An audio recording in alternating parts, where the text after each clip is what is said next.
We're off to outer space. We're leaving Mother Earth to save the human race. Evangelion. This is the Awesome Cast.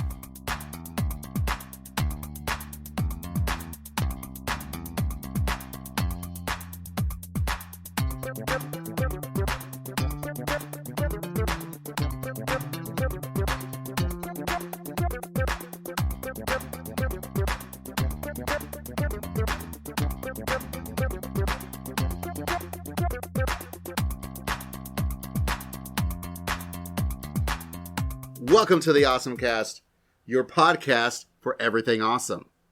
I'm Basil. I'm Kevin. I'm Dylan. I'm John. And I'm Douglas. And that's us. All right, Kevin, we brought you in today for your monthly report. I've been playing Final Fantasy I, the Pixel Remaster. You're my monk. And Thursday, goddamn, you were good. You were real good. You were axing folks left and right. Like, I was like, oh man, I think I'm going to have to fight this lich. And you're like, no, bam, bam, bam. It's dead. What up? I'm Kevin. I'm the most badass monk in the land. Kevin, That have tracks. you actually been watching? I've peeked in a few times. Okay, so basically you didn't know what this was about. Not really, other than Basil named his black belt / monk after me. The irony is I actually tuned in right at the moment where I apparently died. Yes. Yeah, you did. You totally did. Like, unfortunately, your monk, who is in fact now a master, because I got the rat tail and everyone's changed their classes. So now I've got white, Doug the White Wizard, and I'm a black wizard. And Remember to give me the Masamune. like, look, you'll have to fight Anna for that one. So Why? because she's my wife, but also my tank. And also, I don't think and White she would do Wizard's better going with to equip it. Excalibur. So we'll see how that goes. But no, unfortunately, Kevin's monk, now a master, keeps just dying to instant death attacks. Just My one Like, weakness. they just glance at him and he just falls on over. And I'm like, Kevin, come on, get up. I need you to be the one person that randomly will just output 600 points of damage out of nowhere. Now, Yeah, that tracks. Now, granted, my black now wizard has been doing things like temper and haste on the monk to like haste to give it more attacks, and then temper to give it more damage for those attacks. So, admittedly, you're now going from doing 6 attacks at once to doing 12 attacks at once. So, it's been pretty ridiculous. But no, the Final Fantasy I Pixel Remaster has been pretty fun. Doing that dope-ass monk shit, as the Critical Role gang would put it. That's right. But if you want to hear us talk about more dope-ass monk shit, head on over to our Discord, where we talk about all sorts of dope things. And probably food. Like, that's still our most popular channel, is our food channel. Yep. But, as it turns out, we've got folks here who make some pretty good-looking food. And pretty tasty food, too, so it works out. And if you want to make Kevin eat food, if you were to literally make him eat his monk words in food form, head over to the Patreon. Throw us some money. If you throw up enough money, maybe we'll start, making Kevin eat dinners and things of your choosing. I feel like you're playing this game wrong. And it's hurting me inside. How should the game be played? Well, with items. Like, the black mage should be you doing way more stuff with items. Oh, I thought you meant, like, the Patreon thing. Yeah. I was like, Like, are we gonna How make do Kevin we- eat items? What the fuck? Yeah. how do we make this happen? And, like, the whole thing about Masamune is, yes, while it's one of the more powerful swords, it's actually based on wisdom instead of strength, so you're better off giving it to... All right, Kevin, give us that Moments of Awesome theme. It's a moment of awesome. Okay, Kevin, it's time for you to pick a side, or at least a topic. Well, here's the thing. I had something lined up. Then we decided we were pushing back the recording a couple days. So it's like, okay, well, that's fine. But, then I watched something else today. And it got me interested in the thing. And like, I don't even know if it's worth a moment of awesome because I've just like skimmed the rule book. But there's an RPG out there. It's called Monsterhearts. In fact, it's Monsterhearts 2 is the current edition. Because I watched the Critical Role people play a Monsterhearts game, and I'm like, this seems like a really cool RPG. And before I know it, I had spent $10 and bought the PDF off DriveThruRPG and started reading through it. And it's like, the idea is it's your teen monster romance young adult novel, the RPG, mixed with urban fantasy RPG. And it's like everybody's a monster, or possibly a normal human, but that comes with special powers too, ironically. And you just try to navigate love and life and not being murdered by monsters, or occasionally murdering something as a monster, which is ironic because there's no rules for combat. But people sure do get violence done to them. The various monster classes are very loosely fleshed out, so you can kind of make your own details. It's the most nebulous sort of way, and it's mostly a social storytelling RPG, where most of your advantages and disadvantages come through your emotional connections to the other players and NPCs. And I would really like to be in a game of this, although I don't know when or if this would ever happen, or if it's even any good. But I sure watched people playing it and was like, this looks fun. With the right group of people, this would be ridiculously fun to play. With the wrong group of people, this would be incredibly horrible to play. But I also want to give it points for realizing that the mean girl with the posse of minions is in fact a kind of monster. Good. But it's like, it's something else picked out, and I'm like, I've just read through this RPG book today, so I'm like, this just seems neat. And like I said, I just inexplicably found myself spending, $10 on DriveThruRPG to download the PDF before I even knew it happened. So sometimes it be that way. Yeah, that's my thing, Cool. Dylan, what's your thing? So I'm going to go back to the backlog, and I'm going to talk about A Beautiful Day in the Neighborhood, which is a movie I watched back in the before times. That's how long it's been on the list. So this is the movie where Tom Hanks plays Mr. Rogers. And I guess I should start out with a caveat. It's not a documentary, and it's not even based on a true story, really.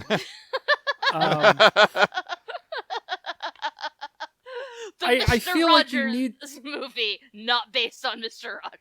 I mean, it is in the sense that there was a journalist who was known for being kind of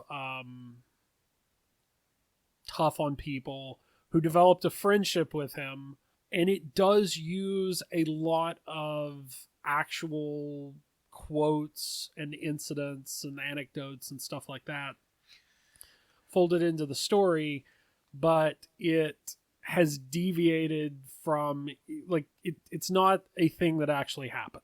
It Does deviated. Mr. Rogers have superpowers in this version?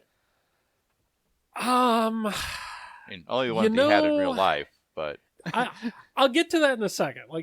So it deviated so far. I want to start off by saying it deviated so far that the journalist who actually had good things to say about the movie asked to have the character's name changed. So right up front, like, if you want the documentary, watch, I think it's Won't You Be My Neighbor, which is actual clips. What this is a story that is told kind of through the lens of, or with elements from Mr. Rogers' Neighborhood, which is great if you remember that from when you were a kid. If you don't, I don't know how much you'll like it. It gets kind of trippy, though, because it folds some of these elements in at times where you're not expecting them. Really, like, the story, I'm trying to think of how to come at this. The story feels like it wraps up too easily. Like, this journalist befriends Mr. Rogers, and he has a bunch of family drama, and he has to work it out, and he works it out way too easily. but that's not really the point. Like, he works it out so easily. At like halfway through, I was like, "Am I watching a faith-based film?" Because this just feels like it's not. Well, it is Mr. Rogers, so it very well could have been a faith-based film. Like, a lot of people don't realize how faith-based he actually was. That is correct. It is. Where I was going with that is, it is faith-based in the sense that it takes his philosophy and then takes this like modern character with modern kind of gritty problems and says, what would Mr. Rogers say to him? How would that philosophy play out in his life? And by proxy, you, the viewer's life.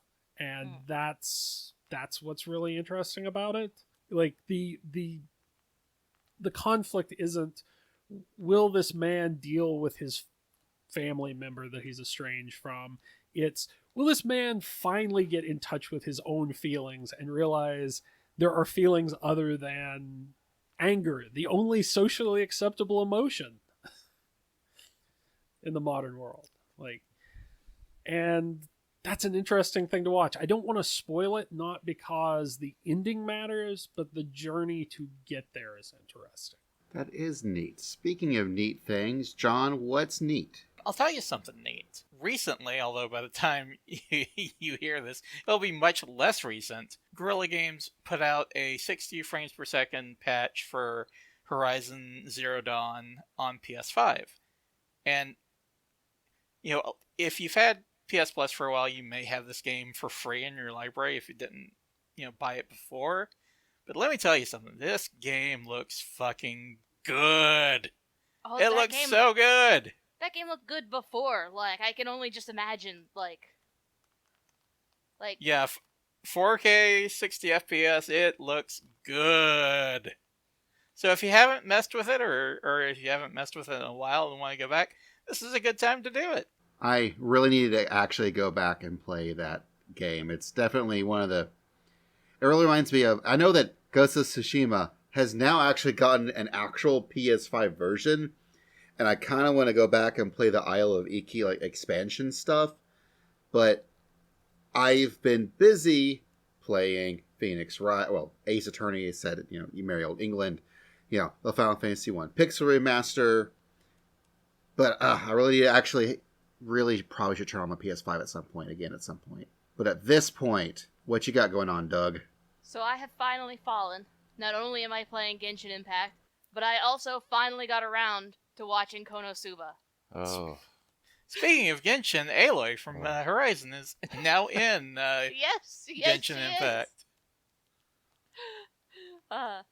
Yeah, so I watched KonoSuba, and I now finally understand what all the fuss is about. I also don't understand why people are continuing to make isekai, because they made KonoSuba already. It's basically over at this point. The whole genre is over. Is it that good or that bad? Well, let me tell you this about KonoSuba. It's not good, but it's not trying to be. It's like the potato chips of anime. Like, it's delicious and comforting, and it kind of lifts your spirits because it's just the right mix of kind of pervy but funny. And so I would basically equate it to, like, it's essentially it is to the genre of isekai what K-On! Was to the genre of slice of life moe high school girls. Does that make sense? But what kind of potato chip? I would think probably like sour cream and onion. That's a good potato chip right there. Yeah, it's a pretty good potato chip. It's pretty good, but also kind of terrible if you think about it too much. So don't think about it too much. Yeah, it's only just a little pervy. Yeah, just kind of like, I realize that in this initial season, I have at some point or another in my fantasy role-playing career played every single one of our female protagonists, and that's not like me self-imposing good things. It's more like me looking back and cringing. But it's entertaining. Yes, it's very entertaining, and it's very lighthearted and good. you've got the Lena Inverse parody character. You've got the, whatever the hell Aqua is. And then you've got Darkness, which is essentially the character that I played on Balmong. Oh, God. Yeah, so it's pretty good, except not good. It's good in the way that terrible things are good. It's a very well made terrible thing. Does that make any sense? Yes. Like, Not a lick.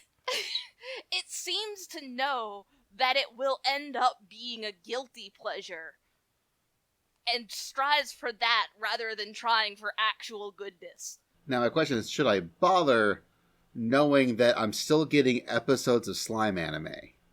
Okay, it's like this. If you want to watch a good isekai, watch slime anime. If you are like me and you've got that kind of itch for the dark horror, but also want an isekai anime, watch Re:Zero. And if you want to just turn off your brain like a dumb idiot, KonoSuba. All right. I want you to know this is literally the only KonoSuba review that matters to me. Yeah, no, it's good. It is in fact good. It's worth all the hype. It's just, brainless. Just like the Final Fantasy 1 Pixel Remaster. Yep. Except it's not. It's been a lot of fun. But that's not my moment of awesome. That was my opening topic. No. I'm talking about Marvel's What If. Oh. Okay, I'm gonna have to... I see. Yeah, it's like something I had previously wrote down in the Google Doc that someone decided to delete. Well, it's because you're talking about something else. Well, no. The Pixel Remaster, that was just the opening salvo just to get people talking. We were already talking. I mean, it is a podcast. That's kind of the entire point. Just a little bit. Anyways, Marvel's What If. It is the new show on Disney Plus. Now that we had Loki and things happened in that, apparently now we can go through all sorts of literally different what if scenarios. Cool. Like, what if, Steve Rogers did not take the serum, but instead, Agent Peggy Carter took the serum instead, and she became superpowered. What if T'Challa gets to be Star-Lord? I would say that was my favorite premise. premise. What was really sad about that episode? I know one thing that's definitely sad about that episode. I mean, it just brought really truth that us white people are in fact all terrible, and really, if it was any other nationality, they probably could have actually made the world a much better place than what we have now. Yeah, probably. Was that the takeaway message? I just thought it was that, the actual Star-Lord, what's his name? Peter Quill. Peter Yeah, Quill, Peter or Quill. Chris Pratt is the actor, whichever you prefer. Chris Pratt. Andy Dwyer. Yeah, that guy. Johnny Karate? He just kind of sucks. But we needed him to suck. We needed a guy who could suck. And that's... We Like needed the someone person who or was the just awful. character?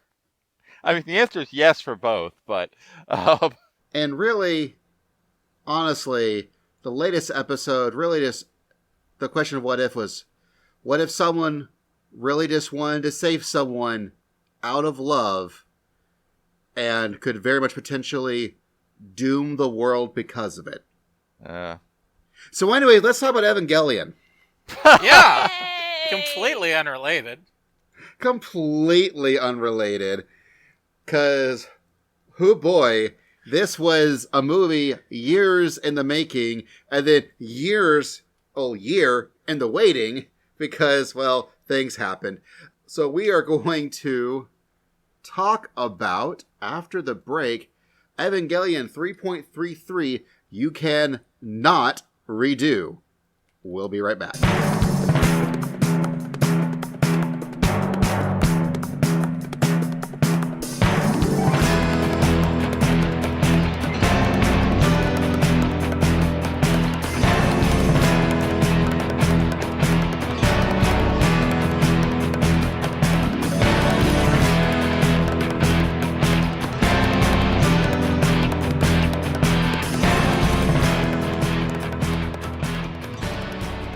And we're back. Talking about Evangelion 3.33. You cannot redo. Okay, so once again, let's do a real quick, not spoilers.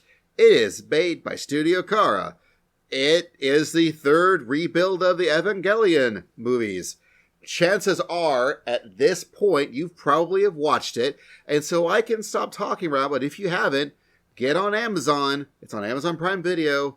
All 4 rebuild movies are there. Go watch it. Did you? Great. All right. Now we're back with spoilers. Yeah, not spoiler time is immediately over. You cannot talk about this movie without spoiling major plot points. Literally impossible. Yeah. Although, I'll have to say, well, I guess the only thing we could really talk about beforehand is the fact that there was an entire dub production done by Funimation. Yeah. They showed it, I think, at an Otakon, and then somehow Studio Kara was like, what was that? No. And they had to spend another year actually redubbing it entirely and retranslating and all that fun stuff. It was also screened, the dub, I think, was originally New York Comic-Con in 2013. We did not get it on Blu-ray for 2 years after that. No, almost 3, I'm sorry. Yeah, because it was in February of 2016 when we finally got the Blu-ray release here in North America. So, and yeah, that first dub just doesn't exist anywhere, does it? It is the holy grail of Evangelion. Like, no one knows if it even still exists in any form. I would fucking love to have a copy of that. Or why it was scrapped.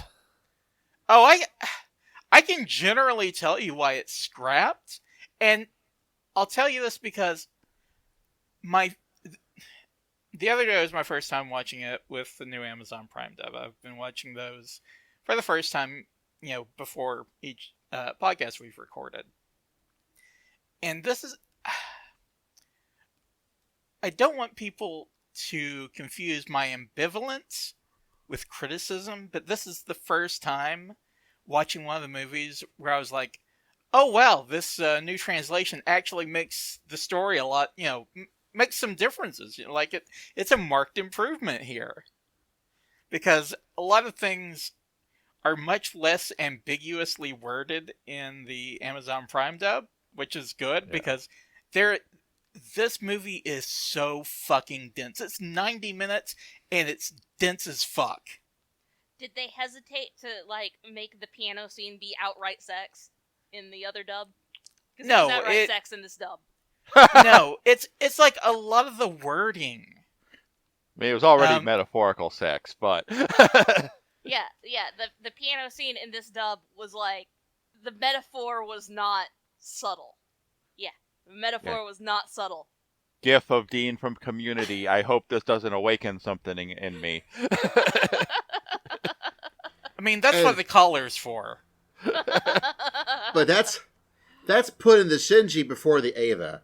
Because we haven't even, when this movie starts, which I also have to say, I thought it was going to be way weirder a movie based off of what everyone kept talking about. I would love to know what your standard for this was going to be weirder to me was. Okay. I'll tell you my standard. My standard was that that suddenly we were all going to be back in high school living like a normal anime school life with all of the characters, even the ones who didn't show up at this time. And then we're going to switch to a different parallel world where something else is slightly going on. We're all exorcists or something. I have to ask, what possibly made you think that? You were going on I can't wait to see your reaction to the third movie. Oh, I really want to talk about your reaction to the third movie. Okay. Okay. Well, I understand where this comes from, though. Coming back to it, the first time I watched it was much closer to, the first time I watched the other movies in the series, and the question was, how do these connect to the series and all this? And now I'm a little more removed from that. The first time through, it threw me for a loop because, by this point in the series, there aren't supposed to be any angels anymore. the world isn't even supposed to be here. I wasn't even scheduled to come in today, type of thing. And now we're jumping 14 years ahead in the future, and we've got a new ship. I think we have that's a kind ship. of the crux of it. Not just a new ship. We've got all this technology that I have no idea what the fuck it is. Okay. Yep. So here's what I feel like is the logical way to approach this. You take the end of 2.22. You think of that. You go watch the preview. Did you guys all watch the preview? Did you study it? Because there's gonna be a test yes, on I this later. did because I realized when I was watching the movie, I went, oh well, all those events probably did in fact happen in the intervening 14 years, and B, that's the only time we'll get to watch those scenes. Yeah, none of that's used in the fucking movie. Totally fabricated. Fucking love every bit of it. And yes, that's pretty much the entire context for those 14 years that you get. Yeah. That's the it. movie in between 2 and 3 was probably amazing, and we'll never see it. The decision to have all these characters who I've never met before, to have all this technology that I've never seen or heard of before, it is not part of the already lengthy mythology of technology that I do know about. It was an interesting choice. I felt equally as confused as I'm sure Shinji did. That is, I'm very happy you said that, Doug. That's the entire fucking point of this movie. Yeah. I think That's so. it. That's it. Usually Shinji, we look at that as a stand-in for Anno. In this movie, Shinji's the stand-in for us. Yeah. Because he's like, what the fuck is going on here? I just saved Rei. You guys were cheering me on. Why is everybody looking at me with this, eat shit and die attitude? That's right. Shinji finally, very actively, is totally down with getting in the robot. And now everyone's like, no, you don't get in the robot. You don't. Never again. Here's a caller just in case you do. I feel like a lot of the problems could have been averted if Masato had been just a little bit kinder in this moment. Well, I think what you have to get across is that there's been stuff going on for 14 years, right? Yeah, and people who are coming out of comas don't know that stuff. Like at hospitals, we recognize this. At hospitals, there's a reason why there's a very strict protocol for how you go about and absolutely. If there were any mental health specialists left alive in the future, it would have meant something. I feel like the other side of the coin, though, is that these people have been engaged in just constant battle for 14 years.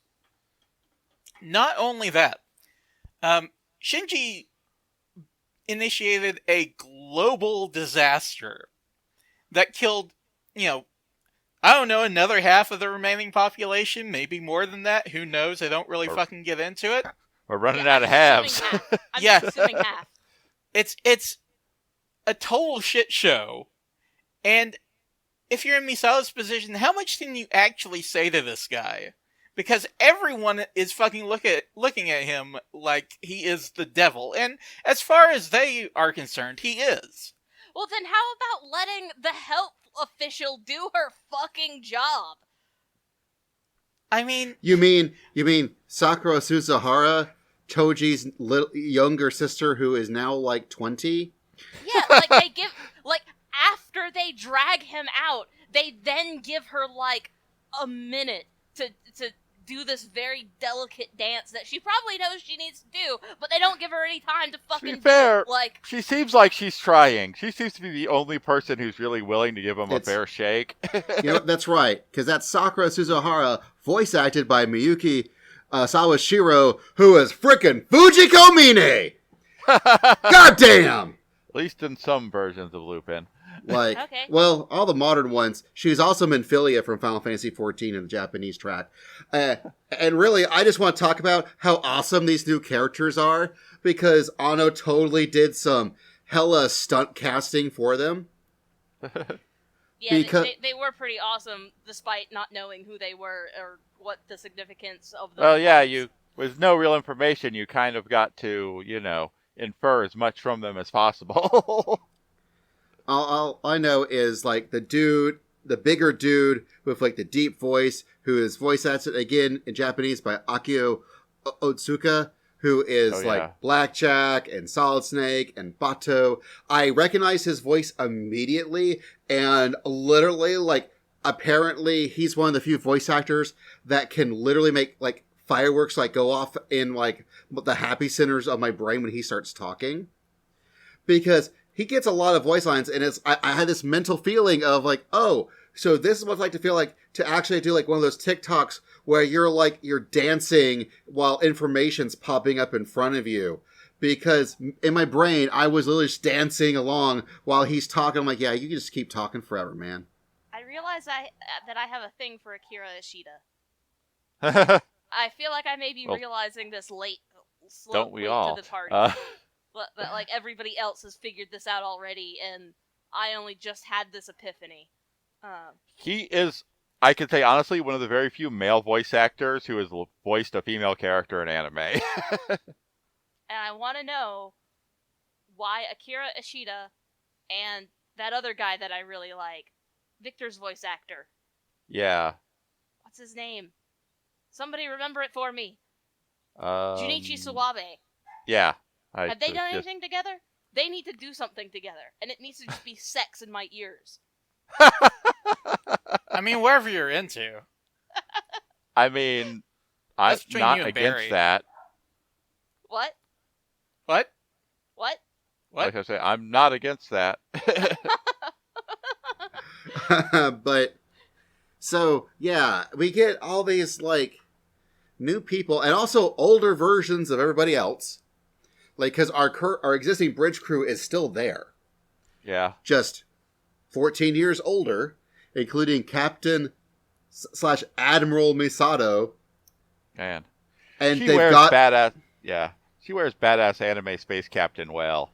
You know, she sure does. When we were watching this, like, before the podcast, I literally said, like, this is definitely a reference to some space anime I am not familiar with, and you guys. Yeah, Dylan did correctly call. He's like, they're gonna tell me that this is a reference to some space anime I've never heard of, and I guessed it would be Yamato, but oh well, you see, okay, they get the Wunder, their cool, Ava powered battleship. Hold on. They're no longer with Nerve. They're now with Vile. Gotta get the weird German pronunciation that they use in there. And yeah, their ship is the Wunder. I feel like somebody just let Asuka name all this shit for some reason. Hey Asuka, what'd you name a battleship? I don't know. Wunder? But when they actually get it up and going and it launches, the music is a slight variation on the music that plays in Nadia when they upgrade the Nautilus into a flying spaceship. And it takes off. It's like it's the same song, basically. I swear, I was just getting some just real heavy, like, Leiji, Matsumoto, like, vibes just from, like, the whole thing. I'm just assuming Anno is a Yamato fan, like, deep in his heart. He's gotta be. I feel this is a true statement. He's, consider everything else he's into, that would have to track. Also, when it was doing its like anti-gravity engine and take off in the air, for just a second you see a little, looks like strings holding it from above like it's a model in a tokusatsu show, and the special effects just fucked up for a second. You get that same scene where they're flying away and all the other like ships beside it, because it's making all these other battleships like on strings as well. Like that, it's a really cool effect. It's like, that is just like, he found a way to work in a flying battleship into Ava. Bless him for it. It almost feels like he wanted to make a different style of anime, and this is kind of his way of getting there. I mean, if that insufficient direction short is about Kara is to be believed, you're not off the mark. Yeah. I never went back and finished that. I need to do that. Oh, it's a really cute little animation that was, where I do actually also now do completely believe Miyoko Anno probably did name Studio Kara just, hey, so let's use the Greek word for joy, because, damn it, you need joy in your life. Please get some joy in your life. Yeah, it's like, you've Please. met your husband, right? Yeah. I'm glad he married Moyoko Hano. They are such an interesting match for each other. Right. I'm glad Asuka's still alive. With With her, Asuka's still alive. She looks pretty cool with her eye patch. Okay, we need to talk about this. What? We both have thoughts, apparently, but go ahead. Yeah. Yeah. So, they just decided that they were gonna just, like, wholesale take Asuka's look from the very end of Evangelion and give her an eye patch anyway? yeah, I mean, remember, she got ate up again at the end of last movie. Yeah, so she did. I would not be surprised if, the act of getting ate up probably, because let's be honest here, John, apparently history repeats. Apparently it does. And someone had to be a badass with Shinji out of action for 14 years, so shit happened, I'm sure. Yeah, and Asuka is very well qualified to be that badass. As long as it doesn't require, not, being in over your head immediately because you fucked around and found out. Yeah. I do love how her pug suit actually looks like it's been patched in several places. Yes, it does. And I also really enjoy how she has found herself a spare Shinji in Mari. Where she now has someone where she can, complain to who will actually take it. Also, if we thought that Shinji was the Anno stand-in for previously, man, I think Mari might actually be the Anno stand-in for this movie, because she's honestly like, yeah, man, whatever. Aw, hell yeah. Let's do this. Yeah, I'm Mari. Let's go. I'm going to sit over here, cat smile, and say something that's going to set you off. Because I honestly think they're dating. But that's...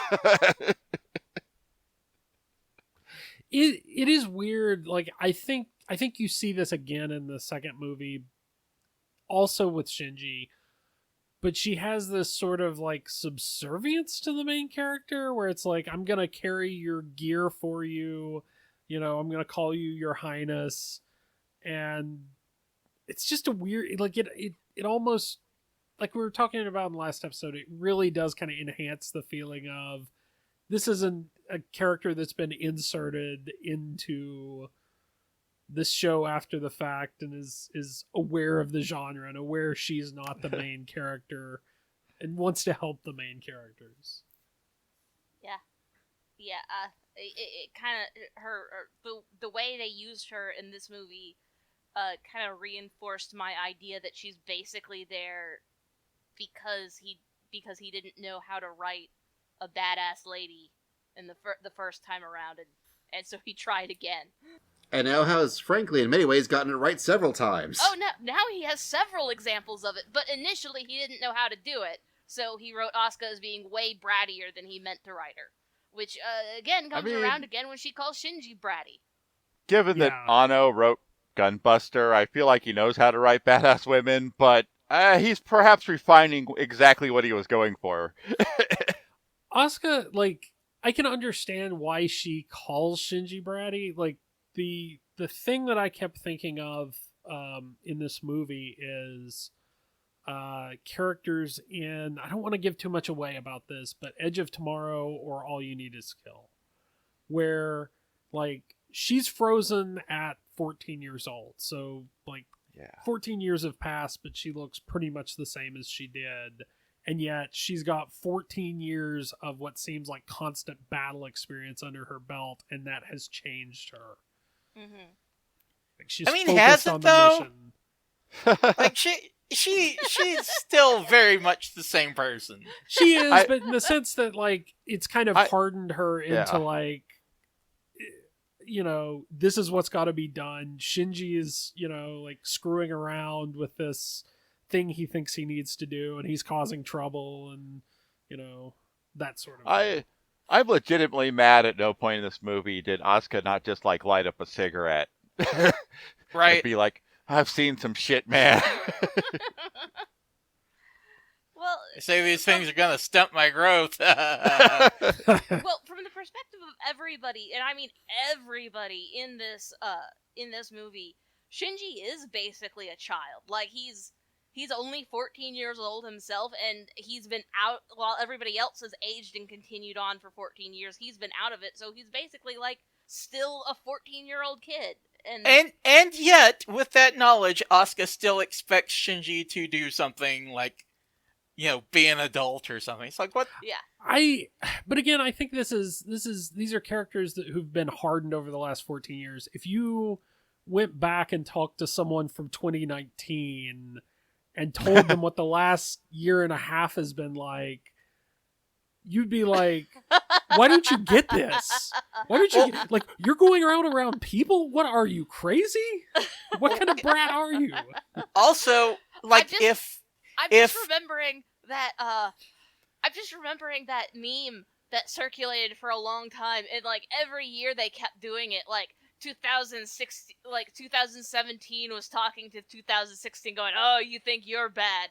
I did blah blah blah." Then 2018 is sitting there like, "Amateurs, amateurs," and I remember that meme being repeated in 2018, 2019.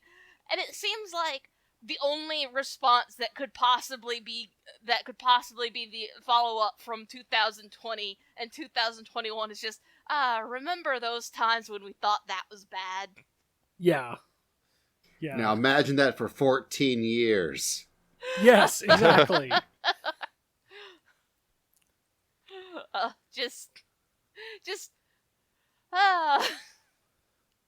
But I mean, this movie really is Avengers Endgame.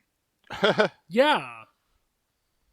Like, Captain America's going to group therapy, and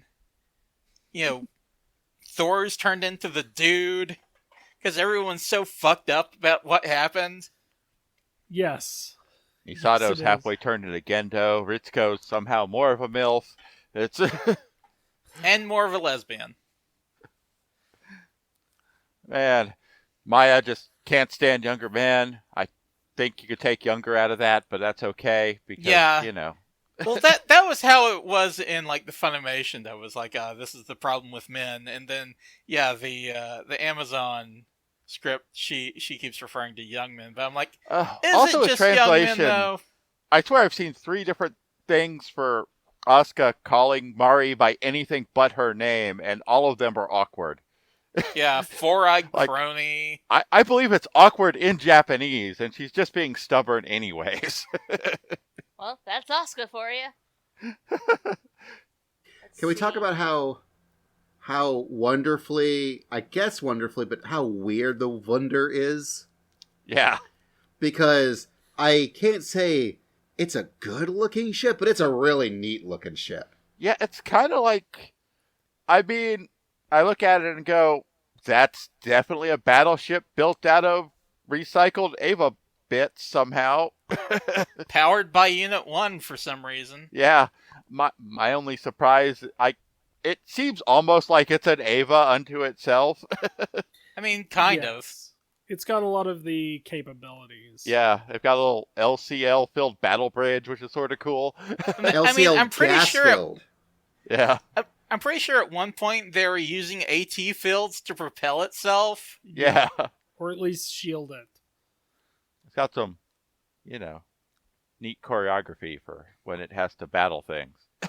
I also like I don't know if it's a weird Sealy Ava. I don't know if it's a weird Gendo Ava.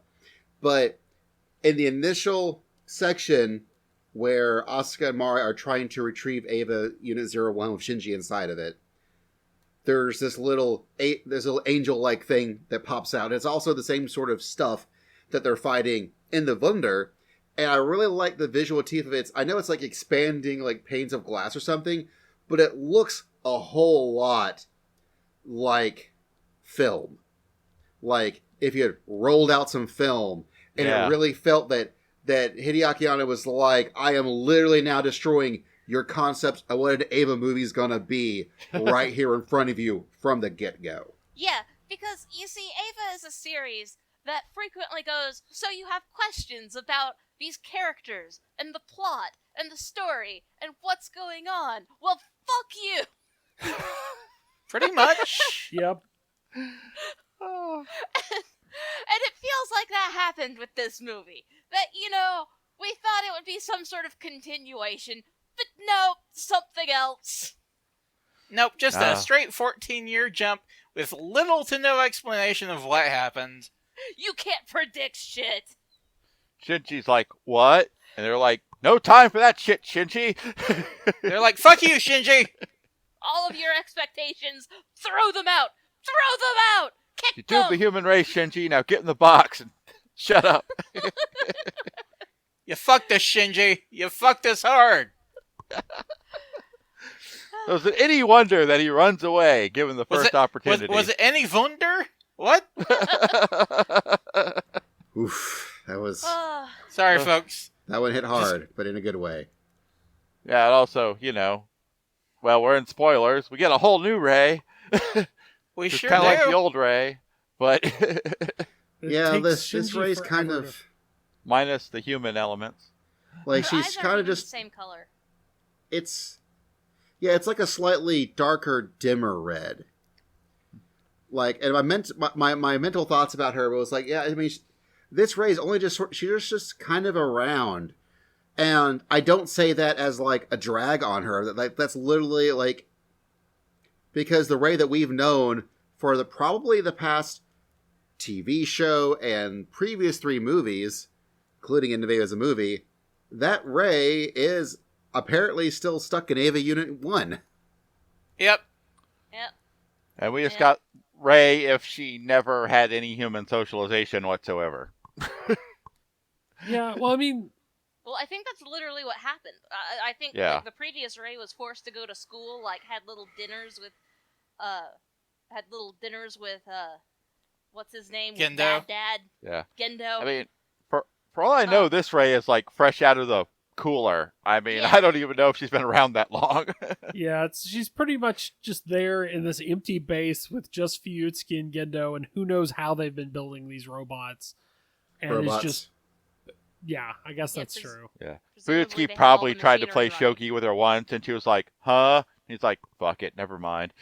Just here to I pilot the will robots, move the dude. piece if I'm ordered to do it. And he's like, that fucking defeats the point.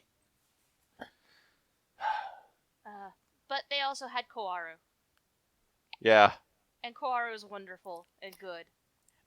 Okay, we need to talk about Kwaru's introduction in this movie, because, the shot is Shinji standing in the center, and behind him are Kwaru and Rei on opposite sides. And then there's a spotlight on Kwaru. Who's working the spotlight? Is it Fuyutsuki? Oh, that'd be great. Is he running up and down, just like, fuck, I gotta get to these catwalks so I can work this fucking spotlight for Gendo. Jesus Christ. Why am I doing this again? See, there are all those questions where, like, this feels like a reversal of the first 2 movies that went out of its way to make NERV feel like this massive organization with lots of manpower, and this is just like, it's 2 guys in a bunch of ruins with some kids. You can't see Gendo's hand under the table working the spotlight controls. I think that is implicitly what they were trying to get across, yes. Or is there a Ray that's dressed like a fucking, I didn't do theater, so yeah, some fucking, she's dressed like a stagehand. She's got like a cap and a, theater department Ray. Yeah. She's taking like 15-minute breaks every 2 hours because she's union.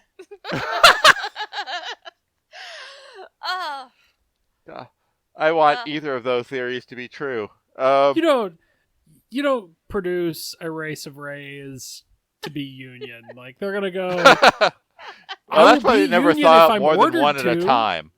And you go, no, I need you to man that spotlight and quit talking. See, that's why you don't thaw out more than one Ray at a time, because they start to unionize. I was going to say, Gendo does not seem like he would command them to unionize, though. Koaru's a good boy. And he continues to be a good boy. You know, like, coming from the series where he's the 13th angel, he's intentionally trying to get into Terminal Dogma to cause Third Impact, makes me not trust him. Like, I read in a lot of his, especially as he's just like, it feels like he's giving out commands to Shinji, and you're like, it feels like you're just here to cause trouble. In this one, he is horrified by near Third Impact. You know, he's trying to avoid it, and like I feel goal much this time better was about genuinely, him. It was genuinely what he said. He just wanted to make Shinji happy. Yes. And Gendo wouldn't allow it. We're just gonna play like piano. What is do Gendo love trying to do, by the way? Like, I know he's trying to cause the Third Impact, but why? What is his ultimate motivation? Like, is he misses his wife. I mean, he misses his it's wife. Save it for the throughout. fourth movie, but yeah. Yeah, that's literally it. He just misses his There's wife. actually a fairly lengthy, by Ava standards, conversation about just what the hell he thought he was doing in the fourth movie, for what it's worth. Yeah. Yeah. Dude is not in a good place and hasn't been for a while. Let's just say that. Like, who knows? He wasn't ready to have kids. Or a wife, or a career, or anything. I mean, he used to get in fights all the time in college. Yeah. Right, I always That's sort how of... he met. That's how he met Fuyutsuki. Fuyutsuki came and Bailed bailed him him out out of of jail after he got into a fight. You know, that actually made me go, is this guy even a scientist? Fuyutsuki Like, I or mean, Gendo? he was a college student, but, like, Gendo. He seems like he's like, a scientist, but he's using other scientists to, like, fill in all the gaps that he needs. Yeah, he's like Jurassic Parking this shit. And he's like Peter Venkman. It's like, what are you exactly a doctor of? Doctor of Psychology and Parapsychology. Gendo knows the Doctor Dead Sea of knowing Scrolls. how to wrangle all the actual good scientists who would otherwise just burrow themselves Yeah. into a hole. He's And actually not a Elon Musk. religion World? major. He's Elon a religion Musk. major. He's a tech bro. Okay. He has a doctorate. Yeah, if he has a doctorate in divinity, that'd be the most hilarious thing possible. I mean, it kind of makes sense. I mean, there's some stuff that's like, he had to have come up with this, right? But a lot of it does seem like he's working off somebody else's discoveries. I mean, Well, realistically... yeah, Dr. Katsuragi did a lot of the groundwork that led to Second Impact in terms of, like, research and shit. Yeah, like, realistically, one person... Like, it's not like the Marvel movies where, like, scientists Tony are Stark interchangeable. built Unit 1 in a cave out of scraps. Right, Like, like, it's again, not where, like, He's scientists are Elon Musk. interchangeable. You need people in different expertise. By and which that's what we mean did. he himself is absolutely useless, but he's got people doing work for him, like Elon Musk. Yeah. Yeah, like he's Elon Musk. Okay. Like, you know, if Or it was Thomas around at the Edison, if time. you prefer a earlier reference. I can't wait I for mean, 3.1 plus 1 when we get into Bitcoin. I mean, in 2.22, NFTs. he did do the Elon Musk, Jeff Bezos, and launched himself into space for no goddamn reason. Yeah. Well, that was last movie. He had to but pick up Kawaru. He had to go pick up Kawaru. That was what he was doing. And Yeah. to go pick up his son from school on the moon. Karu came dragooning in at the end of the second movie with the lance. Yeah, he and jumped from the what moon. what happens from there? Nobody knows. It apparently still didn't stop enough of Third Impact to keep from It's only vaguely fucking alluded a bunch to. of stuff up. Yeah, it's only vaguely alluded to. We don't really see any of the destruction at the end of 2.22. If you like In fact, some of the pause the final- beginning of that post-credit stinger, you get kind of a glimpse that the world's in a pretty big red coverage there, but you know, it's still In not fact, like the- End of Ava where they show like Right. every fucking thing that goes into it. But like even like the sort of out of nowhere boss battle of this movie is like is applied to be something left over from that. Yes, correct. It seems to be. I guess it makes sense if you think that the angel at the end of 2.22 consumed Rey and is like turning into her at some point, and that was stopped. It doesn't. Again, I don't feel like it's spending a lot of time setting up the exact mechanics of what all is happening and why, why all this stuff exists under Nerve. It's just setting this up so that we can have Shinji and the other characters kind of go through the choices that they have to make. I don't know. I feel Eva 2.22, the end of it was very much like, no, we're going to get into end of Eva stuff right the hell now. Kaworu's like, wait, no, stop, everyone stop. Yes. My movie now. this my movie now. I was promised a movie. It's in my contract. And Shinji just should have listened to Kaworu at that last moment. At that last moment, Kaworu was going, "No, wait, Shinji, this isn't right. We have messed up. We've been fooled somehow." And Shinji just wouldn't listen. No. Well, again, we're putting the cart before the horse because we haven't really delved into fun piano times yet. Fun piano times. So let's blatantly sex. Piano. So piano much times piano. Was blatantly sex. Okay. I honestly remember this movie being 90% piano playing scenes before I rewatched it. I don't remember much about this movie the first time I watched it.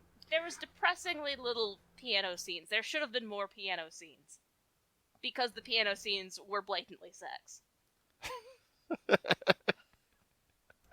But let's take this moment. We're going to take a quick break. And we're going to come back with more talk of apparently piano sex. We'll be right back. This is the OSMcast.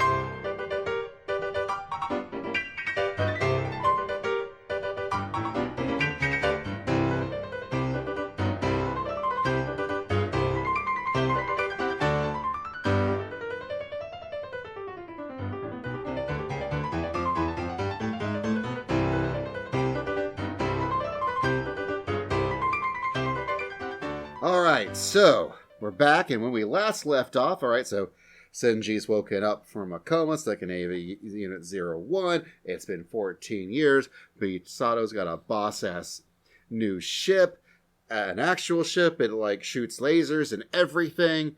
It's pretty dope, but everyone's mad at him because he's kind of helped started the near third impact, but he doesn't get it because everyone's sort of just yelling at him. He's like, what the hell? And next thing you know, Ray shows up. He's like, Ray, what's going on? She's like, I'm ordered to come get you. So she picks him up, takes him back to Nerve. Nerve's just an absolute shithole wreck. There's only just Gendo, Fuyutsuki, Ray, robots, maybe more Rays, but more importantly, Kaworu, who is actually willing to deal with Shinji as a human being. Yeah. And being an entirely new experience for him. Well, up through 2.22, everything was kind of going along pretty well. Things were on pretty good tracks again. At the beginning of this movie, Shinji was ready to say, Misato, let me get in the Eva. Let's go. Clearly, some bad things are happening. I want to help. And they wouldn't let him. And he's finally ready to get in the robot, and now he's told no, and no one's willing to actually explain anything to him, except for Kaworu. Yeah, it really feels like they, not Nerve, Vile is basically capturing him so that Nerve can't get him. Yeah, that's exactly what I felt like was happening. Indeed.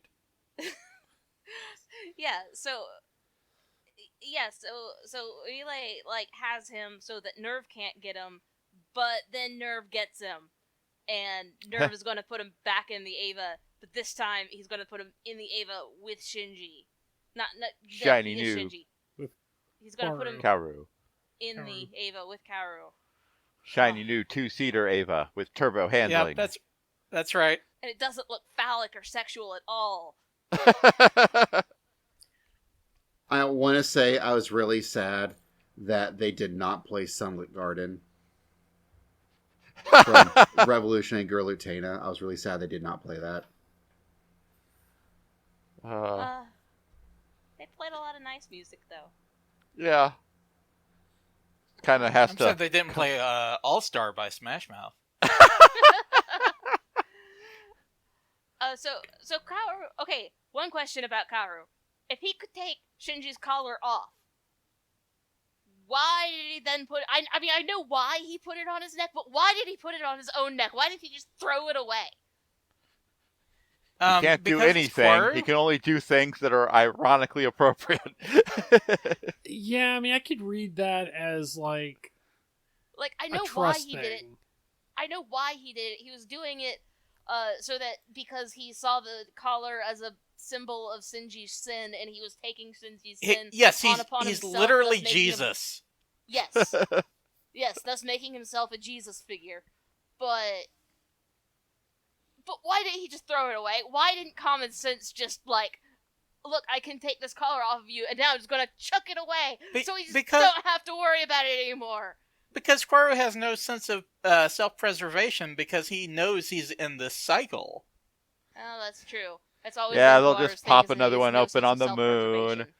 Or his parallel universe version will wander in from Super Robot Wars. Something like that.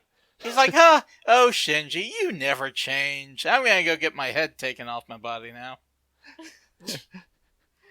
Now, I did think it was real interesting when, the moment that Shinji actually reached out to Kaoru, when he was like, hey, Kaoru's like, all right, well, I guess we're done today. He's like, well, you want to look at some stars? You wanna hang? And Kaoru's like, why, yes. Yes, yes, I do. And Shinji's looking at the infinite of stars. He's like, man, I really wish I could just be like, nothing. Just one with the universe. Where very Buddhist of you, I am the same as everybody else. And I'm like, okay, Shinji, you had already had that choice technically. It was called End of Eva. And you didn't want to stay in the LCL. Yeah, you didn't like it, as it turns out. Yeah, you took the red pill, so here we go. I did like I just want to point out that's the actual taking the red pill, not what many people think, quote, taking the red pill is now, which is dumb. Anyways, moving on. Oh, no. Taking the real red pill, which is estrogen. Yeah, so the reason why Shinji couldn't decide which girl was best girl was because Shinji was actually best girl and Kaoru was best boy. I'm making mental notes of this stuff. I don't know if this was your intention, but there are so many people who want to read Shinji as transgender. Well, I mean, you could. Although I feel like people tend to project whatever's wrong with them onto Shinji. I think he is made explicitly for that purpose. I think he is designed to be just kind of generally human-shaped and easy to do that upon. Yeah. Whatever's rough in your life that's giving you trouble, it's like, I see some of that in Shinji. Because Shinji has every problem. Simultaneously. Well, I mean, he's clearly struggling with is... his sexuality. Yes, I would give that. Like, we gotta give him that. Like, I 100% believe he is awkwardly attracted to Kaoru and has no idea what to do with that information. In all continuities. Kaoru knows what to do with that information. Get his head taken off. Maybe that's why I think Kaoru just put on the choker because, like, I'm gonna get decapitated at some point. It's my fate. I'm picking the how this time. It's like, I haven't done this before. This ought to be fun. It's all I live for. You know the thing that they did in Madoka Magica with the ticket stubs? Did they do that for Ava with Kaoru? I do not remember what that was. Okay, it's where you Was that in the series? It's where you print, it only works for a theatrical thing where you're going to tear the ticket. Oh. You put, like, the head on one end of the ticket stub and the body on the other end, so when you go to see the movie, was that what they did for Mommy? They just had, like, her on that ticket, so you just, like, took her head off every time? Yes. That's fantastic. Yes. Good job. Good job, another guys. Anime. You paid your money, you took your chances. We should totally do an episode or 12 on Madoka Magica. Have we not Well, done an episode? They're gonna make another movie of that someday too, in the not too distant future. I think Third Impact is recording one. Yeah. Around the same time. So they're no, that's fine. We still haven't done any Utena ones besides the movie. That's true. So we still got to get some Utena stuff done before we even want to touch the pretender to the throne. They're I don't very disagree. Different things. They are very different things, but I would like to talk about Utena more. But I guess we're on Eva at the moment. It's true. And even if Kaoru is like the creator of Utena in anime form, saying things he would say. Okay, so is that implying that I don't like what that implies. I reject that reality and substitute my Evangelion. To be fair, the only thing I know that is directly inspired is the stuff he was saying in like his episode of the TV series appearance. I blame Adam Savage for partially ushering in this idea of we can just bring in our own truth. No, facts are facts, assholes.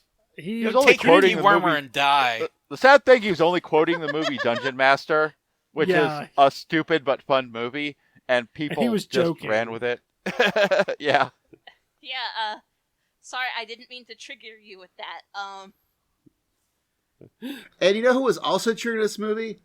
Fuyutsuki. Like, he started to be finally filled up. He started to be tired of Gendo's bullshit. Yeah. And just a little bit.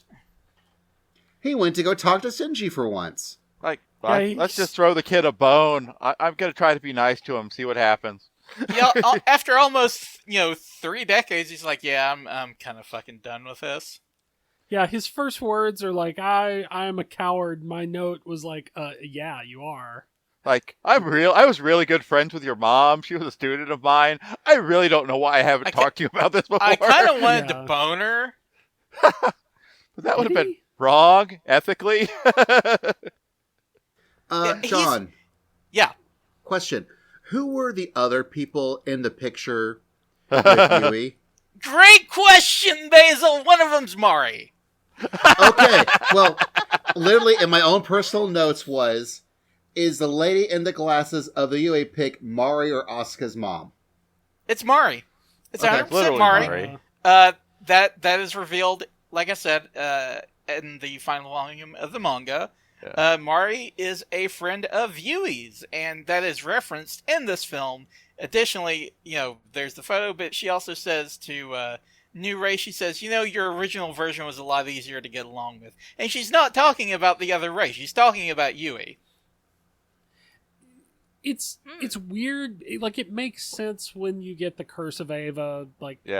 She doesn't age, but at the same time, it kind of throws some questions into why only maybe people born before Second Impact could interface. Something about the LCL. It's something about long-term exposure to LCL.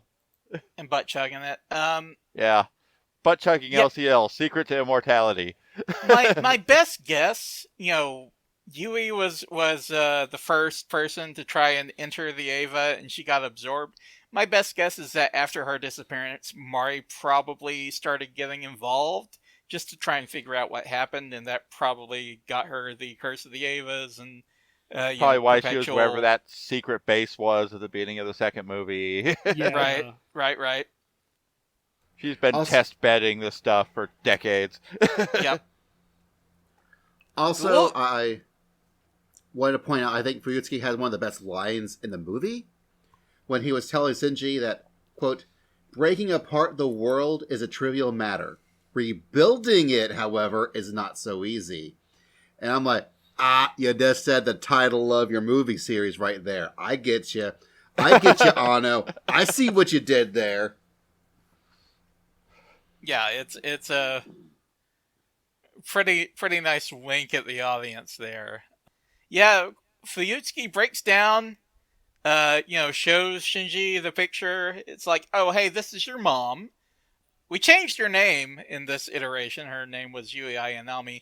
When the original series, it was Yui Ikari, and then Gendo took her last name because that's what they do in Japan.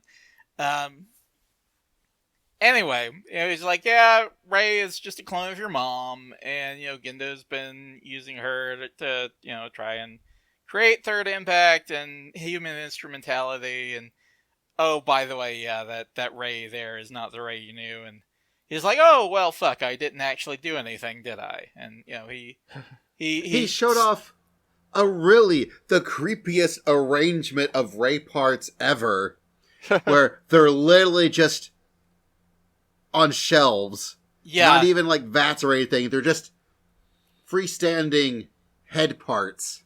It's like, Mr. Potato Head, just like grab one, grab this. Build a bear from hell. And I don't know about in Japanese, but when Shinji's walking away and he's like, I didn't save Rei, and he's hearing all these voices in his head. I feel like they should just put like a bass line under that. God, I was for a pretty dope song. Hey, Inibito, if you're listening, just like take that scene, but work your magic. I want to hear this. Did anyone get sick watching that footage of Shinji walking with everyone with the world in red and sort of just bobbing around him? Like, it was like I was starting to actually feel physically ill watching that scene. I was going to say no, but I don't have the same kind of sensitivity to motion sickness. Yeah, I was super into it. It didn't bother me, but it was creepy. Like, it reminded me... Just the art style reminded me... crap, who was it? Satoshi the guy who Kon? did Satoshi Kon. Yeah, I specifically mentioned that. And I also forgot who it was, too. All I could think of was like Paranoia Agent or Perfect Blue or whatever. And then, Kara's like, all right, Shinji, time to get into the robot. And that's what Shinji's like, no, apparently.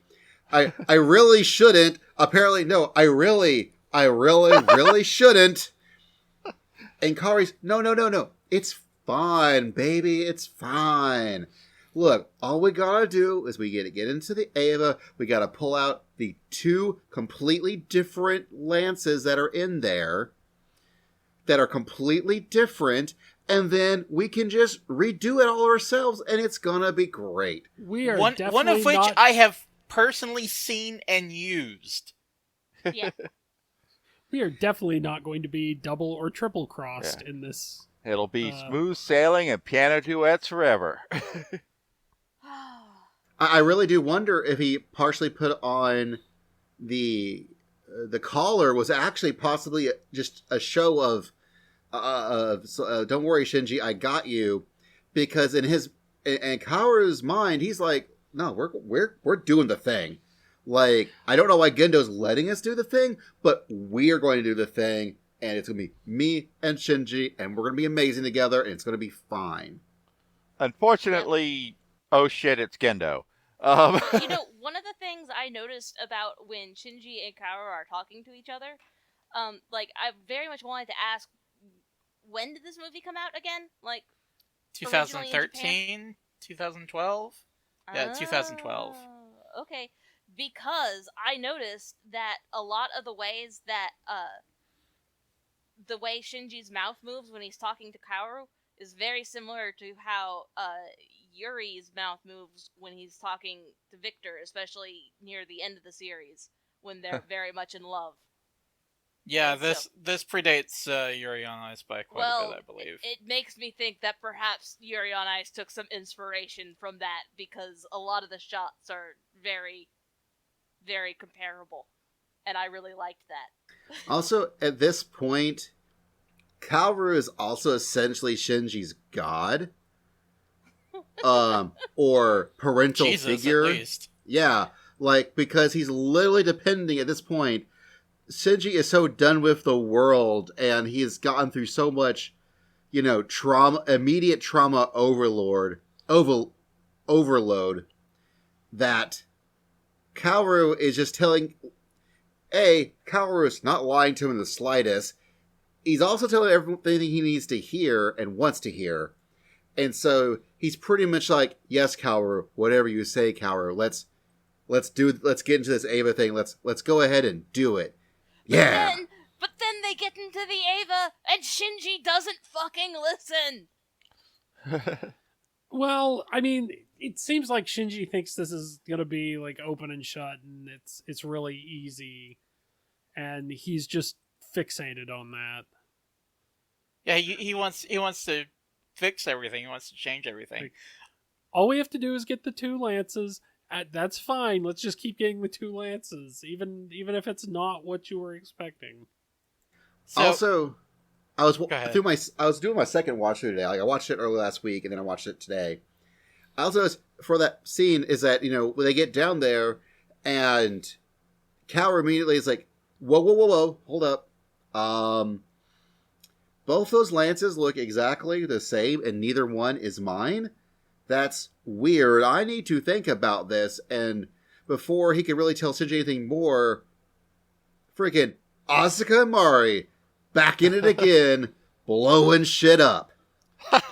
And so, I think the time that Kaoru could have probably actually talked Shinji down was while everything was exploding around him. And so I think at that point, Shinji's like, okay, let's just do it. Let's get it done. Asuka's attacking me. I don't know what the hell's going on, but I do know. Let me get these lances. And hey, did anyone know that I'm getting funnels for my Ava? Because I've got funnels for my Ava. By the way, I talked about Shinji being the insert for the audience. I think that is maximum level true when he's fighting Asuka and he tells her, "You never listen."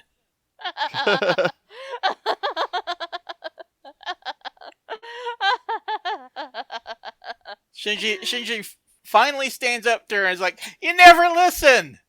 It's like, oh god, yeah, that's 100% true. Yeah, she doesn't. No, but Asuka, the reason she is of the girl selection, she is the best girl, is because she will pull you out of the Ava. She is so beyond not best anything, but okay. She is. Again, all these best boy and best girl, all. Well, the like, real most best of them girl seem... is Shinji, and therefore Kawaru's best boy. But But I feel like they're all overbearing, and this is the way it's gonna be, in one form or another. I guess it makes sense that everyone in Evangelion sends out red flags to me. That just means my sensors are working right. Yes. Does Kaoru? Everyone in send out Ava red has tons flags of to red you? flags. He does kind of he seems like he takes this position of, okay, Shinji, here's how it's going to be. He does it nicely, but it's very I don't know how to put it. There's a weird power He's dynamic. Yeah. He's like, "Hey Shinji, don't worry, it's me. We got this, okay? But that's you and me, buddy." That's true for almost everyone, because Shinji is so passive, and Yeah. Shinji just wants, just needs people in his life who can use a lighter touch than anyone around him seems to be. And I guess now we're just back to Shinji is whatever your personal issues are. Yeah. My personal Whatever your issues. personal issues are. We're Shinji's not- got them. We're not talking enough about how his Ava has funnels. Funnels, like a sage. Yeah, it's About. just it's so good.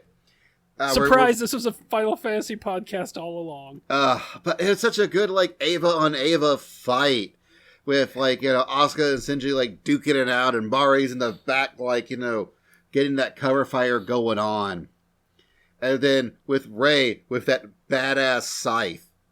A death scythe, if you will. Yes. For your pure, cool-ass mecha action factor, which, very cool. yeah, I am a fan of the remote drone weapons. While they're crunching in all the bones of his family and friends that he met, in Tokyo 3. But, there are a lot of skulls in this area. So many skulls. Also, is that the Rei head from End of Ava that Gendo's just right in front of? No, it's the one from the giant ray at the end of 2.22. Okay. Yeah, Okay. I had that question too for a long, long time. For years, I thought that this actually took place after End of Eva, not after 2.22. And a lot of this this is why I say, like, the Amazon Prime dub script is a lot less ambiguous about things, because the ambiguity of the Funimation script, along with some other things, like them writing S. Ikari on his foot when they're wheeling him in, like, why would they not think it's Shinji? Or Asuka's eye patch, which makes her look exactly like she did at the end of Eva. The fact that everybody's looking at him like eat shit and die, including Misato, which is, it'd be like, oh yeah, if everything in End of Eva happened, yeah, I'd see that. And Asuka's like, really super duper pissed at him, even though he didn't do anything wrong in 2.22. Yeah. All that shit made way more sense to me. He did want to save Rei, and that did cause the whole problem. And just as Kaoru kept pointing out, like, yes, you did do it, but how would you expecting to know any of this was going to happen because you did it? Yeah. To John's point, though, like, I do think that was the number one thing that made me enjoy these movies more the second time around. Was the first time around, time loop aside, it was all assumed to be like, this is all in the same continuity, and if you just go, yeah, there's a time loop or whatever, you can read that in there, but if you just assume they're a different continuity and don't try to read too much into it, you just enjoy them so much more for what they are. I think that's 100% accurate. Because this movie is very difficult to, like, figure out. Because they do not explain jack shit. And that's I feel like I need to watch it again. Like, I've only watched it the one time, and I definitely feel like I need to watch it again. Yes, you definitely should. I've watched it at least a half dozen times or more. And I appreciate it way more now than the first time I watched it, years back. I feel like in conjunction with the final film helps fill in a lot of the questions of the third one. Yeah. Although it has its own questions it creates. Yes. And does not answer all the questions that 3.33 creates either. I've just learned that Ava doesn't answer any goddamn questions. So just take that in stride. You got questions, fuck you. Yeah, pretty much. Which again, coming I think to it older, like, I can put those aside in a way I couldn't when I was younger. Mm-hmm. But all this talk about questions, we should probably move on to questions. That is all true. right, fuck it. There's questions. Like we kept saying questions, and I'm like, questions. All right, so we're just going to go right into questions. No worries about anything else. Nico and Nico Scream asks, if Kaworu started a band and played keyboard, who would join and what would they play? Well, Asuka would be on drums. Yeah, Shinji would play cello. It would be like a cool indie band that has like a string section. Or Shinji a string would play guy. cello. Asuka would play drums. And Rei would walk in with an electric guitar for no damn reason. Rei would play bass. Because no one wants to play bass, but if she's ordered to, she'll do it. Yep. Oh. And Mari would probably be on guitar then. Yeah. I was going to say rhythm guitar, but you need someone to play the main guitar too. Mari would obviously be on vocals too, because she sings all the fucking time. Yeah. I was actually going to put Rei Sakamoto as lead vocals, again, because everybody told her to, and it turns out she's voiced by Megumi Hajibara, so win.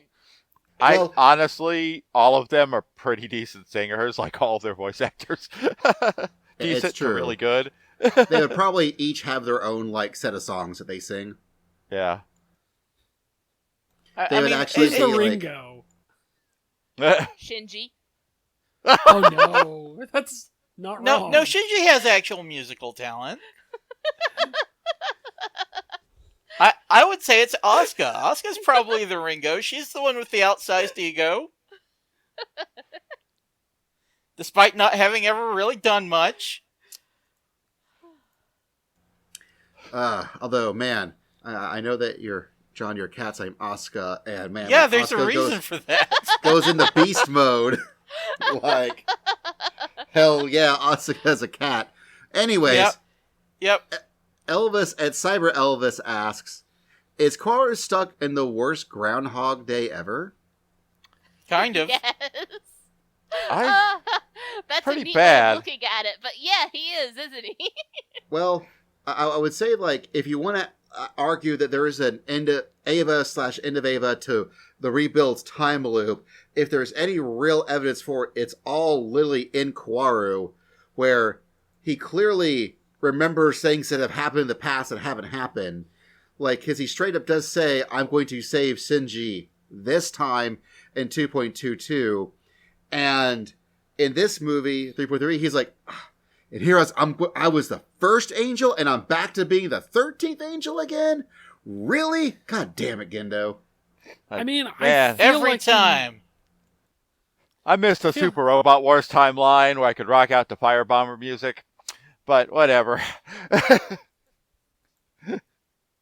he might be both in this timeline or something. I don't know how to take that statement. Now, but, yeah. I hate to use Super Robot Wars as an example of anything canon in Ava, but the Super Robot Wars version of Kaoru is a dimension traveler, and every version of Kaoru in every Super Robot Wars game is the same Kaoru, who's just traveling between universes. I mean, he is an angel. Like one assumes he's coming to this with a different perception. He of perhaps reality. has limited omniscience of some kind. He knows what could have happened in other realities. He very clearly does in this. Yeah. Unless he's just trying to sound deep. All right. He's my precious good boy, and I can't really be objective on this conversation. I just want to keep petting him.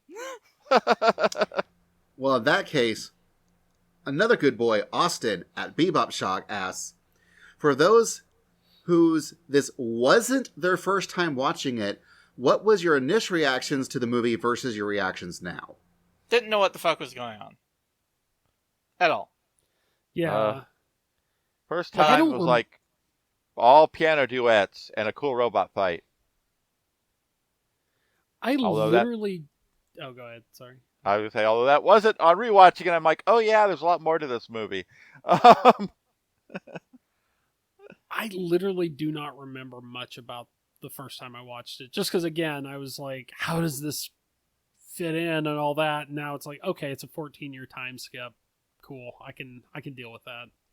His next question is, also, if you owned a pair of Gendo space glasses, would you ever take them off? No/no. Yeah, I would never, ever. I mean, those are some dope glasses. I would, oh man. Damn, Gendo, you fly. He kind of graduated to full-on anime villain face gear, didn't he? He really did. Yeah. He really did. I wouldn't wear them in the first place just because I wouldn't want people to know that I was an anime villain. Unless I was actively in space, and then, you need to protect your eyes from the gamma radiation. Yeah. No, Gendo's willing to flex. He's like, yeah, I'm a bad guy. Fuck you. I run this show. I guess this is why I'm not an anime bad guy. I don't. Look. If I was, I wouldn't want people to know it. It's just him, Fuyutsuki, and a Ray clone who's not allowed to have an opinion. He can finally just let it fly. All right, so Sweet Kaworu. I think because Tobias asked some pretty darn good questions, we are going to take our break now, and when we come back, it's going to be Tobias time, and then our final thoughts on OSMs Out of Awesome. Okay. So, we'll be right back. This is the Awesome Cast.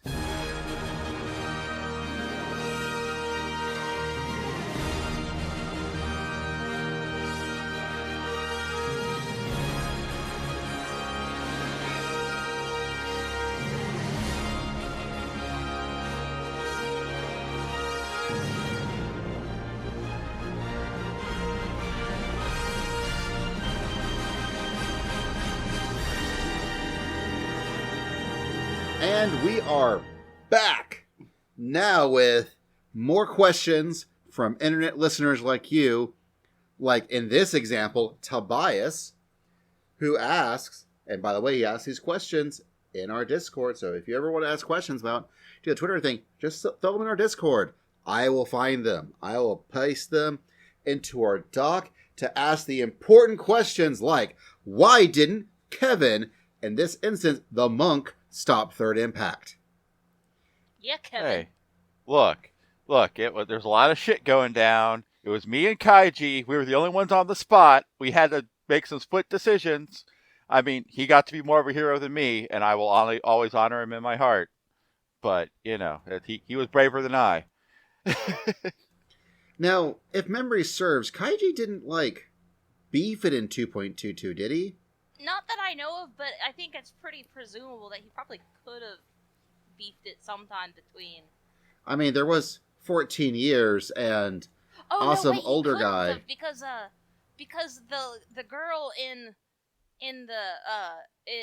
Misato's new ship, one of the new characters who we don't know anything about but are supposed to glean a lot of stuff by, mentions Kaiji having talked about Misato, so assumably he's still around? Time will tell. Fourth movie. Alright, but here's actual questions.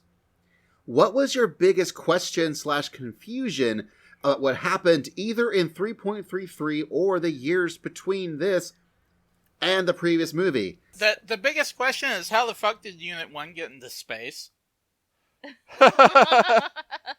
This was another reason why I legitimately thought it took place after End of Eva, because at the end of that movie, you see Unit 1 just drifting off into space. It's like, oh, that fucking makes sense. Yeah. But no, no, they just fucking sent it off into space and then, went to go get it back. That seems dumb. The assumption I make there is that this is for protection. Like, they sealed Shinji and Unit 1 up, shot it into space, so it couldn't hurt anyone on Earth anymore.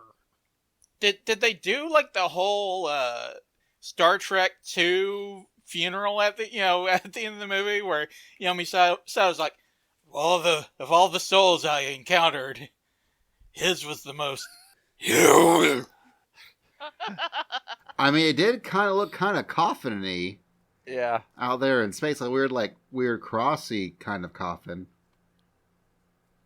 So I feel like there's a whole movie in between these two films that we'll never see. Yeah, I don't think that's the worst thing, though. I think, No. and we've definitely seen this in, the past several years or whatever, that, sometimes just letting that prequel story be there in your imagination and not trying to put too much to it is better than what you would get if we actually saw the aftermath of Near Third Impact, creation of Vile, all of this stuff, tried to pack this into one movie. Because in my brain, Asuka was a total badass and kissed Murray full on the mouth at least once. I mean, that tracks. So, the next question, I'm going to make its own question. What's the one thing you hope they answer in Thrice Upon a Time? And I think I'm going to get it because I think my question was more like, where was Kaiji anyways? Sounds like I'm going to get that answer regardless of whether or not I like it. I don't know what I want them to answer. I don't know if there is anything that I want them to answer. I kind of just want them to go ahead, finish destroying the world, and see what they make up for next time. Yeah, I was going to say, I couldn't think of anything. I just want them to get to a point where the fanboys aren't clamoring for another movie to explain. That ain't never happen. Yeah, I was about to say, so then never? How does Shinji remake the world this time? Muppets. Right, so the answer is Muppets. Yes, no, this it time isn't, it's Muppets. I wish. Yay! How did- Ava's in space! I would kill to see Miss Piggy play Asuka, though. Oh, Jesus Christ, that's so on point. Good That job, is perfect.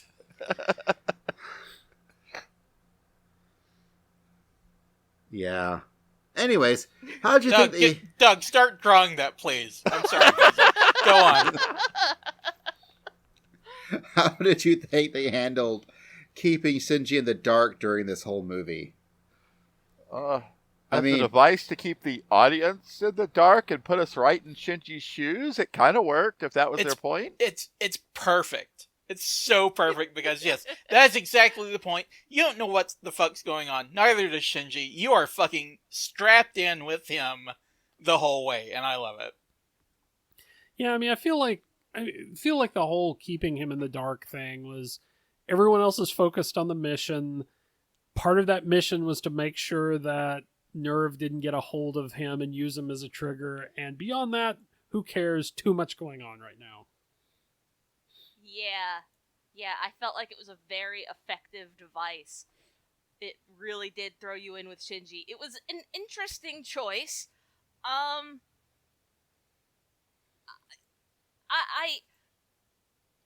just, it was 30 whole minutes of, like, machinery porn that I didn't understand. And I was surprisingly okay with it. You just don't get that good machinery porn anymore either, as, you know. Like, it doesn't happen nearly as often as it used to. Like your whole elaborate spaceship startup sequence is, it is kind of, you don't get a whole lot of that anymore. And you kind of don't realize you miss it as much as you do till you get some of it. But it was very confusing to have all these characters who you feel like you should know who these people are and what's going on, but you don't. And I'm also aware that that's the point. Yeah. They were real important to that movie we didn't get. They were real important.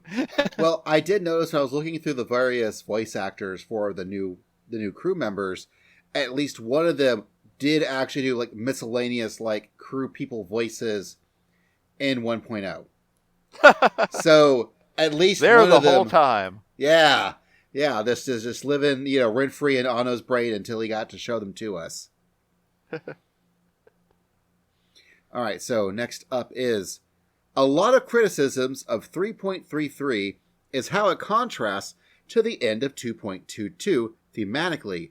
Did you think this movie did a good job of that? Or do you think it unfairly squashed what some people saw as Shinji's newfound character growth? Here's the thing. Personal growth is not linear. Personally, I have lost over 100 pounds twice in my life, and I've gained it all back both times. Personal growth is not linear, so him going back into a deep depression, totally realistic. I also feel like it's a function of the story, right? Like, 2.22 ends with Shinji causing a near third impact. And I guess you could even argue that part of the reason he's doing that is because of his character growth. He's gonna save the day, and he pushes it too far. And like, as a consequence of that, he's stuck off in a coffin where he can't hurt anything, right? Where he's contained, so he doesn't, deification or whatever get used as a trigger. So a story that we see more of Shinji's personal growth in 3.33 would, like, 2.22 has to end differently for that to happen. I think it is actually a pretty easy through line from 2.22 to 3.33, at least on the Shinji side, because when he wakes up, he is the 2.22 end of that movie Shinji, where he's like, okay, all right, so things are going down. Cool, let's do it. And he was squashed because, well, things happened because at the end of 2.22, the world almost got rebooted again. Yep. So, no, I think it did a very good job of it. Now, do you think, how would you have had the movie play out differently? I don't know. I think this is a pretty good job what it was trying to do. Yeah, I think having like a fully confident Shinji, it doesn't make for Evangelion. That's not what this movie is about. That's not what this franchise is about. It's about the journey to getting there. It's not about actually being there and moving on with your life. I was listening to someone the other day, talking about exercise, and he was mentioning how the crappiest part about exercise is, in fact, once you get there where you want to be, you have to keep doing the same thing. You don't get to stop. Right. Like, you have to keep going. And that's, I think, frankly, in a lot of ways, probably mental health is a very similar thing. You don't ever get to stop. You're always, as human beings, we're always work in progresses, and we're never going to not be a work in progress. And so the fact that we see a Shinji, getting built up, and he finally started to do the thing, but then he gets knocked back down.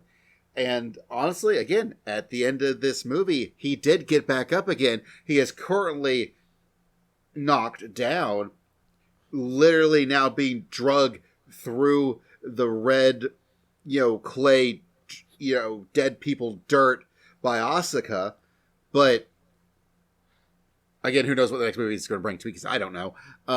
But that was just, it made total sense of why that was happening. All right, so I guess this next question is really for Doug and myself. Okay. Having not seen the final movie yet, what is your theory regarding the title Evangelion 3.0 plus 1.0 Thrice Upon a Time? Am I finally going to get to see that movie that's just like going through the different alternate dimensions of the realities that Shinji could have potentially made? Possibly. That's what I want. For all we know, it could just be like 3 hours of Shinji and Kaoru playing the piano some more. Oh my god, I would love that. That would be so great. I feel like I have to let you down gently. It's not that. Oh, okay. I feel like I can't just let you go in there hoping that would happen, because you'll be really disappointed. This was the Kaoru piano movie. Yes. He's not absent from the film, but... Well, I mean, he did tell Shinji they would see each other again before his head popped off like a really ripe cherry. Did anyone else notice that they used the cartoon splat sound like the one that Amanda Wynn-Lee put into the English version of End of Eva? Did anyone else notice that? No, I Was I the only one? Was I the only one that was like, oh, hey, now it's legit. Now they used it for real. I mean, gosh, I never really thought about the actual title, because I definitely felt that when I was watching this movie, it kind of reminded me of the first half of End of Eva, where everything is very much a logical progression of what happened at the end of the TV series. What should reasonably happen after that, which End of Eva was a case of, well, Seeley's like, well, we're going to do our thing. We don't need Nerve anymore. So now we got to get rid of Nerve so we can do our thing. Whereas 3.33 is like, well, Shinji almost did reboot the world, and that was bad, and now we got to deal with that. And the big monkey wrench really was the 14-year, time skip. And I kind of feel I was on it like, oh man, guys, I've got an idea. Oh man, it's gonna be so good, y'all. I'm gonna fuck these guys up. I'm gonna fuck them up. I really want to see a completely non sequitur, non-linear storytelling through absolute symbolism. I'm talking like the worst art student film you can imagine is what I really want. I feel like that's just gonna end up being like episodes 25 and 26. Well, yes. I really like episodes 25 and 26. I did really like episodes 25 and 26. I just want that as a movie. And I feel that what End of Eva did was we actually got a much more thoughtfully put together version of 25 and 26 at the end of Eva. Yes. Where suddenly, when Shinji was trying to figure out, and I kind of was hoping to get something like that here. Now that he's calling it 3.0 plus 1.0 Thrice Upon a Time, I do kind of wonder if something's going to happen where the clock is going to get reset a bit, where we're going to have the events of what happened in 3.33, but also things from 1.10 would happen. I don't know. But I'm very excited to find out. So, with that said, how many of Awesomes out of Awesome are we going to give this movie? It's a number that's completely incomprehensible. 14-year time skip out of Awesome. 88 keys of Awesome. Me just continually wishing that Asuka would get a chance to be as awesome as she actually is on screen. Out of Awesome. The fact that, no, Shinji, you cannot redo this out of Awesome. Ah. Unless you can. Well, that's the trick, is that I've noticed that all these titles, now I'm really wondering what Thrice Upon a Time, what it really means. I can't wait to talk about it next time we record, because all of the movie titles are, in fact, you could, in fact, take out the parentheses, Shinji was not alone. That was the whole thing, was a whole community coming together to power a rifle. You cannot advance. You don't get to do Third Impact. You can't do it. No, Quarrel won't let you. You cannot redo. No, Quarrel. Gendo won't let you do that either. So, I am, in fact, very curious to see what happens when the movie's called Thrice Upon a Time. Although, I will say, the one thing I was let down was that we never got Q in this movie. Never got an answer to what that meant. Oh, the answer's quickening. They've always been very honestly. Okay. The letter Q stands for quickening. Man, that's one of those things that, now, in today's world, you're like, oh, that's not a good thing to have there. That letter just sitting there all by itself. I mean, I guess one thing I want to add to that, I felt, having watched the fourth movie and having rewatched this, I feel like this is a very transitional movie. You're moving out of a base and a town into a ship that's just constantly on the move. And when you finally go back to the base and the town, it's not there, and there's really no scenery. It feels disorienting. It is Empire Strikes Back. There is no permanent home. And I appreciate what it's doing. I don't necessarily like those kind of movies, though. So it's probably not my favorite of any that I've watched. I'm kind of at odds with this movie, because on the one hand, I feel it's not as strong as the other movies, but also this had a lot of Koharu playing the keyboard. So I'm really into it for all the wrong reasons. It is far and above the most Evangelion of the first three Rebuild movies. It's way more Evangelion than one. It's a lot more Evangelion than two. It is the most. It is maximum Evangelion. And that's why it's great. I feel like the other two movies suffered from not having enough Kaoru in them, and I want more of him in this movie. But again, you're never going to get enough of him, okay? I feel like this isn't an objective opinion. Also, Doug, I have a picture that I've saved to my desktop for when we talk about the last movie. I saved it as for Doug. Okay. All right. Well, let's wrap this up, so that way we'll be fresh and ready to go next time we record for Evangelion 3.0 plus 1.0 Thrice Upon a Time. But this has been Ava 3.33. You cannot redo.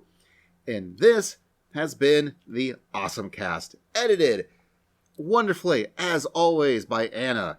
The theme is done by DJ Inabito. You can find his stuff at djinabito.com. Our website is the OSMcast.com, OSMcast.com. Again, we've got a Patreon. You can throw us some cash. Discord, come talk to us.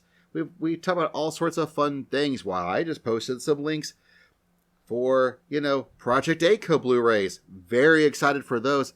And Future Boy Conan, the fact that we're actually getting freaking Future Boy Conan. That's very exciting. Come to the anime and manga channel and talk about it with us, how excited Basil is for that. Or tell us how excited you are by leaving us an Apple Podcast review. Those things are super, ultra, mega, hyper helpful. That is where most people still download the majority of their podcasts. And it's definitely at least a third of all the downloads we've ever gotten for this show is from Apple. So for more people to listen to us, the more reviews, the more 5-star reviews, the better off we'll be. You can also check us out on Twitter at AwesomeCast. I'm on Twitter at It's Basil Time. Kevin, where can they find you? At Twitless_Kevin. Dylan, where can they find you on Twitter? At Dylan Wolf. And John, where can they find you? At J5 is live. J, the number 5, is live. And speaking of things that you can find John at, he is also on Twitch, when Twitch is being good and not bad. Yes, sir. Wednesdays, except for this Wednesday, because we did the boycott. Wednesdays and Fridays, 7 to 11, sometimes longer. Sometimes we, stream in between that. Go ahead, twitch.tv/thesearevg, mash that follow button. And if you got Amazon Prime, go ahead and throw that free subscription our way. Money goes to me. And I know you're not fucking using that thing, so just go ahead and hook me up, please. I'd appreciate it. I mean, that's what I do. But I also am now doing the whole Twitch thing, at least so far so good. I've been playing the original the Pixel Remaster of the original Final Fantasy. And I'm really excited to finish that up and then start playing 2, because 2's the wild one. But you can find me on Twitch. It's Basil Time. You can also find, for example, Anna, our wonderful editor, on, I think, both Twitch and Twitter. Angel Darkfire, where the middle A is missing. She also does an Etsy store called Nana Cakes. So you want some cool, vinyls or, knitted, crocheted things. Or if you're local, you need some cakes. Give her a holler. But otherwise, this has been the Awesome Cast. Thank you all very much for listening, and we will see you next time. We are out.